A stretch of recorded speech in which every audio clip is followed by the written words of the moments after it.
So I got asked a couple of questions about cultural appropriation and cultural misappropriation. And I'm going to run through this as quickly as possible. Apparently, we've mentioned it in enough videos that people feel, that this is a thing we have a very rigid stance on. Which is not wrong. Which is not wrong, but it's not right either. Because Ian and I are certainly not the arbitrators. We are not the voices for certain cultures. We have no right to take a mic out of their hand and speak over them. And some cultures are actually divided on the issue of cultural appropriation. I'm going to kind of talk on it in vague way, and then I'll list cultures that I know are closed and that I know are semi-open, like you have to try and be initiated in them, and why this is serious. So I'm just gonna run through it quickly. I want you all to think of the movie Nightmare Before Christmas. Right? Nightmare Before Christmas, because this is my favorite example of cultural appropriation. And I gotta tell you, I did not come up with this example. I found this on Tumblr. And I could not remember the person on Tumblr who originally posted it, so shout out to that person, and if anybody knows, please leave it below so that I'm not just taking credit for somebody else's work. I think you just claimed credit there. Yeah. Jack decides that he is bored and miserable in his own culture. He is not feeling spiritually fulfilled. He is not enjoying it, and he decides to go and seek something else. Now, he stumbles upon Christmas, and he doesn't talk to anybody. He doesn't ask them questions. He kind of spies as an outsider and interprets everything through the lens of being an outsider to that culture. And then he steals a bunch of it. He literally puts it in a bag and carries it away. And when he goes to present it to his own people, at first he tries to present it accurately, although again, it's from the lens of an outsider, and so it is distorted. It is adjusted based on his perspective, and then they don't like it because it's unfamiliar, it's a little bit strange, they don't get it, and so he tries to make it more like something that they will understand. So he actually alters something that he already didn't fully get to make it more palatable to his own people. And then they turn around and they take over. They literally dress up in the costumes, not, the ritual regalia, because it's not ritual regalia if it doesn't belong to you. It's a costume of these people, and they go and they try and do the holiday as if it belongs to them. And because they've distorted it and adapted it, they get it really, really wrong. Now, in the end, they are invited to participate in Christmas. They are invited to have fun and play in the snow and give each other presents and go ice skating, but they are invited by a member of the culture, and they are invited to participate, not to dress themselves up as if they are the arbitrator of this thing, as if they are the representative of it, as if they are the one putting on this holiday, as if it belongs to them. So this is my favorite example of cultural misappropriation, because even kids get this. They do. They understand it, that Jack stole something, and in his stealing, he meant well. He's not a villain. He's not a terrible person. He meant well, but he did something wrong there. Cultures that are closed are often closed because they have been oppressed, because they have been marginalized, because they have been dehumanized, because they themselves have been stolen, like they as a people have been stolen, or they have been stolen from. Traditions. So you look at First Nations, Indigenous, and diasporic traditions, and you see people who have been historically, literally kidnapped, stolen people, or who have had their lands stolen from them, their water stolen from them, their food stolen from them, their children stolen from them. And they're sort of going like, hey, you don't have our cultural context, and you've taken literally everything else. So please don't take our religion as well. Also, there's an element of, if you don't actually belong to the culture, there are elements you're just never going to fully understand. Jack did not fully understand Christmas. He even sang a whole song about how he didn't really get it, but he was drawn to it, and so he was going to understand it by just doing it. And that didn't work out very well for him. And it doesn't work out very well for the people who do it now. Maybe, not Christmas trees on fire badly, but still pretty badly. There's also an element that should be understood, that the things that white people get away with, brown people get punished for. Yeah. Now, this extends to things like dreads, where white people who wear dreads don't lose their jobs, but black people who wear dreads get in trouble at school, get sent to detention, have teachers cut their hair off, which was a thing that happened this year. They get attacked for this. One of the elements of cultural appropriation is privilege, that a white person can get away with something that other people cannot. And I want to use, for example, First Nations people who have their children taken away from them. First Nations people still encounter a problem in the United States to this day where their kids get taken away from them on, trumped up charges, essentially, and given to white Christian families. This is happening right now in the United States. So Native people are punished for their religion, and their children are taken from them and given to Christians. But if that Christian woman goes on a woman's retreat and makes a dream catcher, she can hang that up in her house. She can smudge with sage, and there's no issue. Do you see the power imbalance inherent in cultural appropriation?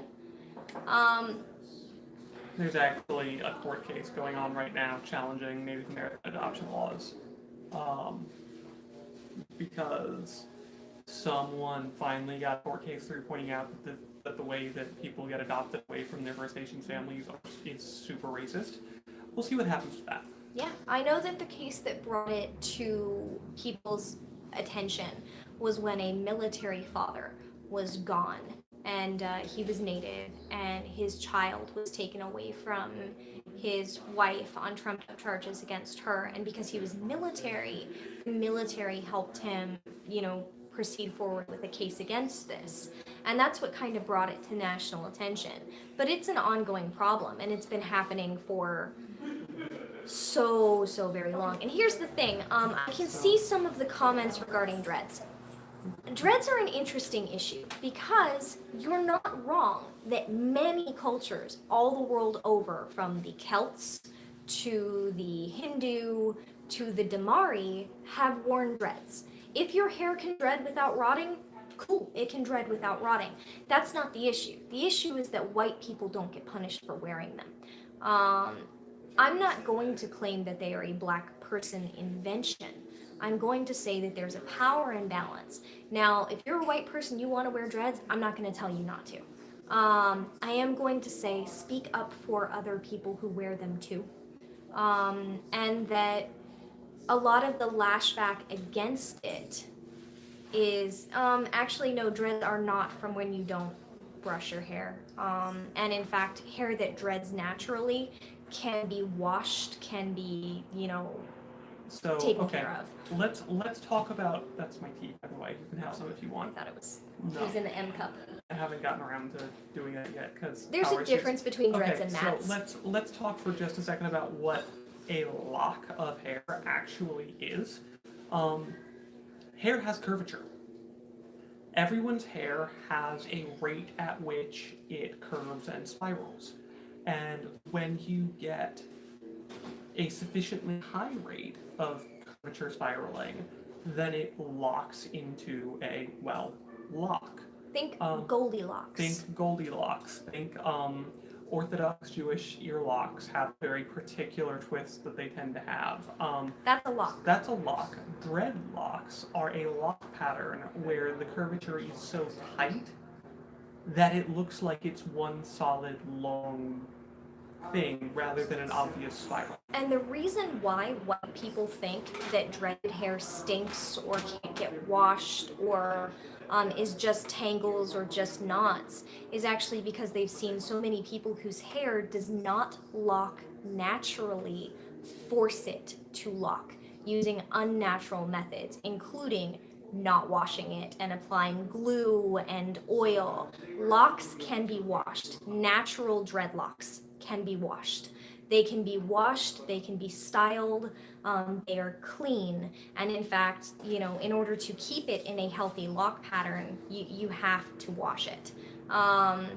But there are people out there in the hippie community, the stoner community, who are like, I want this thing. And even though their hair does not naturally do so, even though their hair is not designed to do that, they'll force it, and that's why we think of them as sticky things.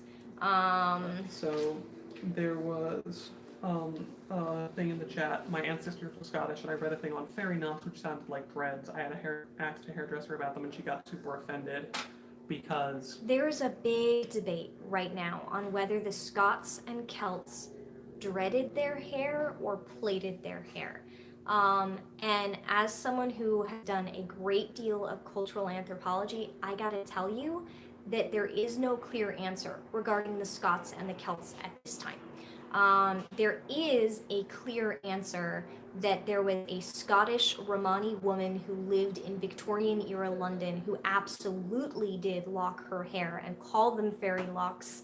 And for whom this was a very big part of her public persona and the portrayal of her magic, and hers were two long locks to the ground. Now, whether that's because she has Romani blood and Romani hair is different, or whether it's because the Scots people did dread their hair, we don't know.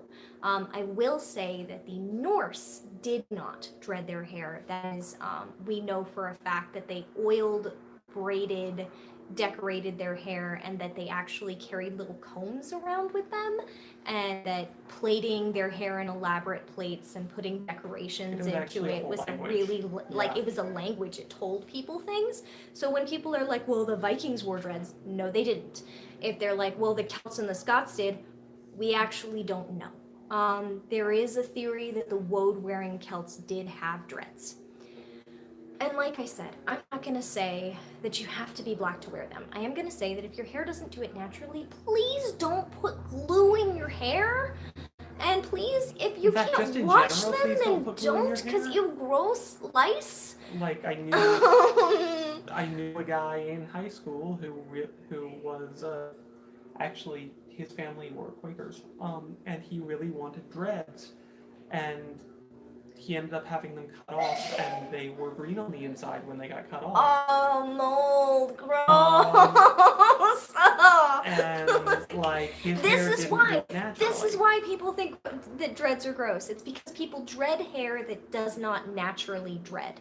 Like, if it does it on its own, and like if you have hair that locks, then you know it does it. It's where it forms that tight spiral and it springs. You can sort of grab the bottom of it and pull, and it'll like boing. That's a lock. You can actually look this up on artists' blogs. Like you can look it up and see how to draw hair that locks, and that'll show you an example of it. Okay, so back to the original question about cultural appropriation, closed cultures versus open cultures. There was a follow-up question. What evidence would you look for anthropologically for dreads amongst the Scots and the Gauls? Oh, so I actually did that research on academia.edu, which I have an account through because you're a religious educational institution and I applied for an account. If you're a college student or you know someone who is a college student, you can get an academia.edu account, and this is actually a thing that's being debated right now in cultural anthropologists, is who wore dreads first, how were dreads done. Hair decoration is a big point of interest in cultural appropriation, or not, sorry, my brain got tangled, in cultural anthropology.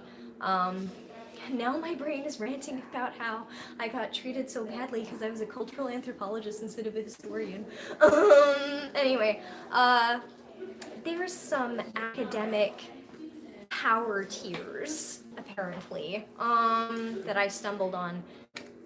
The, and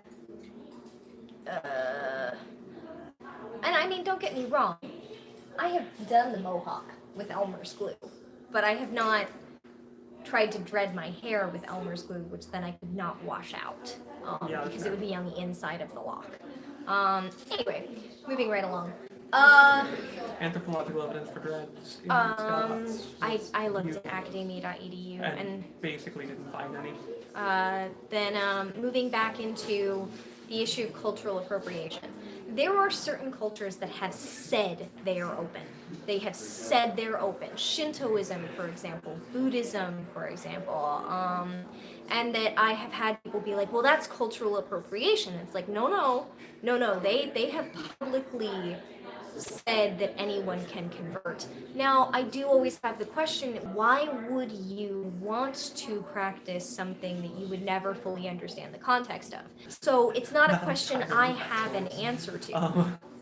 Cultures that are closed include, Voodoo, Santeria, Candomblé Yeye, a lot of First Nations cultures are closed. Now, there's a debate. Technically, yes, you can apply for entry. Like, you can become Jewish, you can convert. It is a closed culture, but you can convert. If you have converted, then you've done what Jack didn't. You went to your proverbial Santa Claus and said, hey, can I practice too? And it's different. Now, you should not turn around and then teach it to other white people who haven't gone through the same initiation. That's not for you to do. You don't get to determine that it's open now because you did it, which is something I've seen with people who have done, like, guru training and like, oh, well, I went and did an ayahuasca ceremony and I'm a consecrated shaman now, is that they'll turn around and be like, well, now I represent this culture. Now I can teach it to other white people. No, you can't.